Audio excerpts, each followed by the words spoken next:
wasn't just reaction to my show. Apparently, this is a Super Bowl-related development.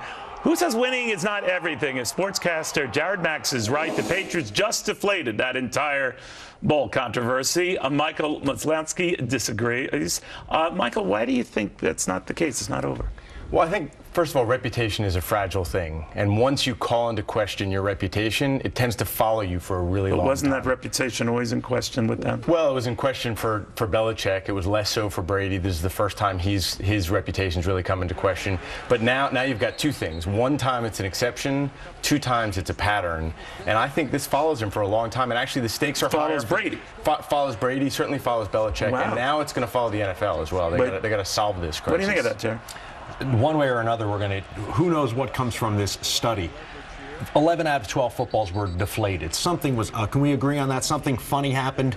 I don't really care as a football fan who did it. I'm going to assume that it was from the top because I don't think somebody at the lower level makes that decision.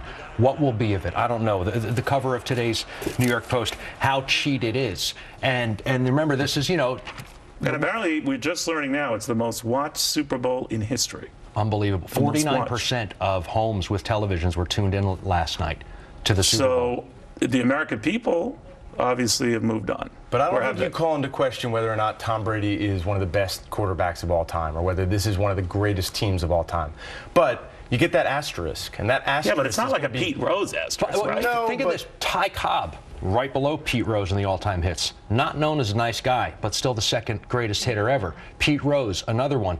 Al Davis, the classic owner of the Oakland Raiders. Just win, baby. A renegade-like mentality. And I think maybe what we see here is that Belichick, maybe he doesn't get on the Mount Rushmore of coaches with Lombardi, But every team in the world would want him, right? I mean, they would. But again, it's football, so you say, oh, the down and dirty, that's good. Maybe he doesn't have the squeaky clean image of a Chuck Noll who won 4 Super Bowls also, who we just tied yesterday. But I think you also got to question what happens at the margins, right? The young fans, right? There were kids. I was at a Super Bowl party last night. All the kids are asking whether Tom Brady is a cheater. How long does that last? Do they become less likely to be? Do you think this is of the level of some of the more notable scandals we've had in sports? You know, I think one of the challenges today is that it doesn't matter. We have a very difficult time differentiating between real scandals and fake scandals. I think most people can at least grade them, can't they? This is gamesmanship. This is along the lines of gamesmanship, but I don't think it's necessarily cheating. We keep asking the sports fans, did they need to do this? In baseball, it was always steroids. Did Barry Bonds need to?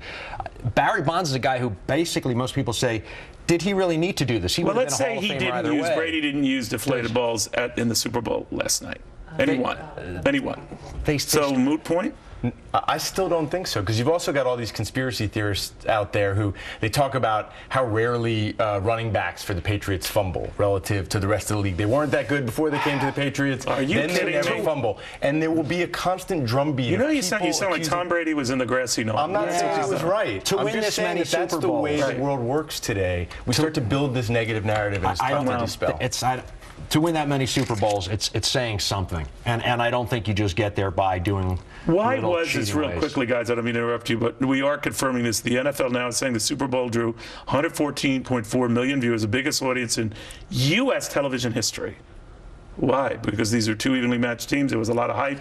The ball controversy. Did it all help? I think the two #1 seeds, and interestingly, this was almost like an election where people say, lesser of two evils as far as which candidate I'm picking. The party I was at, we asked, who were you rooting for? I don't really mind. As the game went on, it seemed most were rooting for the Seahawks. And that. Well, I know. I was in New Hampshire over the weekend, and everyone had a Patriots jersey on.